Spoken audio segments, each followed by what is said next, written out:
Bonjour, on continue le shiur sur la Emouna. La Emouna est en rapport direct avec la Géoula, c'est-à-dire la délivrance. Le Rabbeinu nous enseigne que dans l'Écoute Moharan, le premier Chélek, l'enseignement numéro 7, que c'est interdépendant, la délivrance avec la Emouna. L'un dépend de l'autre. Qu'est-ce que la Géoula, nous dit Moharosh? C'est quoi la Géoula? C'est quoi la délivrance?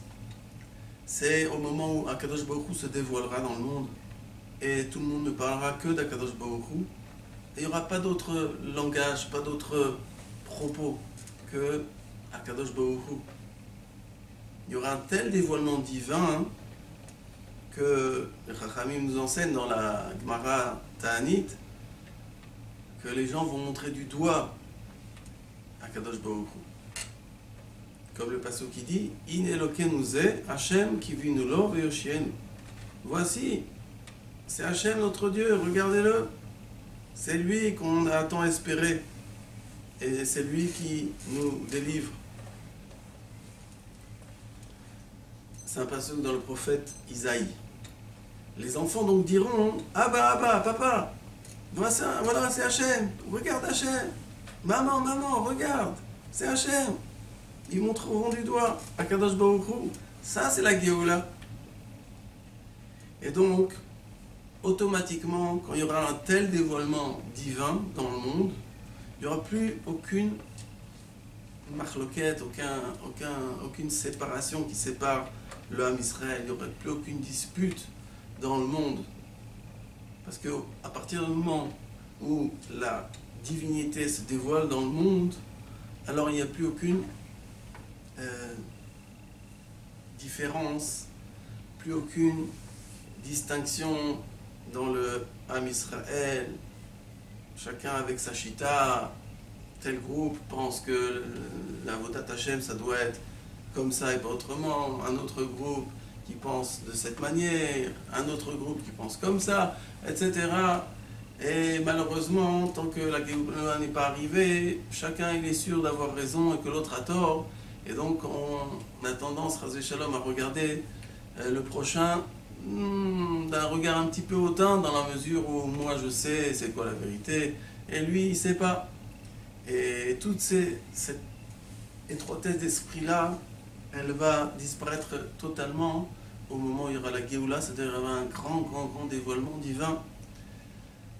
Et j'ai entendu une fois de la bouche de Moharosh que pourquoi au Kotel Amaharavi il y a un tel rassemblement du peuple, c'est-à-dire que on peut se retrouver dans un minyan au Kotel Amaharavi, ou dans le minyan tu vas trouver un Tunisien, un Marocain, un Algérien, un Yéménite, un Ashkénaze, un Polonais, un Hongrois, etc. Tout le monde ensemble. Alors qu'en général, chacun il tient à prier dans sa bête à Knesset, dans son rite à lui, et il n'est pas du tout prêt à accepter que le Shaliach Tzibur, le Chazan, il prie avec un autre rite, etc. On a du mal à accepter la différence, l'autre. Et un phénomène extraordinaire, au Kotel Amaharavi, on n'a plus aucun problème, on prie tous ensemble. Pourquoi? Comment ça se fait? Eh bien, les Chachamim nous enseignent que la Shrina n'a jamais quitté le Kotel Amaharavi. Le mur occidental, qui nous reste du Beth Amikdash, la Shrina ne l'a jamais quitté. Et c'est quoi la Shrina? C'est justement le dévoilement divin. Donc, on comprend pourquoi, quand il y a un dévoilement divin, eh ben, toutes les barrières sautent. Il n'y a plus aucune barrière qui sépare le Ham Israël. Tu n'es pas de ma Eda à moi, tu pries pas dans le même rite que moi, tu ne viens pas du même pays que moi, etc. Non, ça n'existe plus. Quand, à partir du moment où ça n'existe plus? À partir du moment où il y a un dévoilement de Shrina, un dévoilement divin. Et c'est ce qui se passera donc au moment de la Géoula, que le Ham Israël, il y aura un tel dévoilement divin que tout le monde va montrer à Kadosh Baruch Hu du doigt. Voilà, c'est lui Hachem, c'est lui notre sauveur, il est là. Et donc, il n'y aura plus jamais de barrière entre le Ham Israël, il n'y aura plus de marloquette de séparation, de conflits, etc. entre le Ham Israël. Tout ça grâce à quoi? Grâce à la Emouna. Quand on est Ma'amin, que Hachem est là.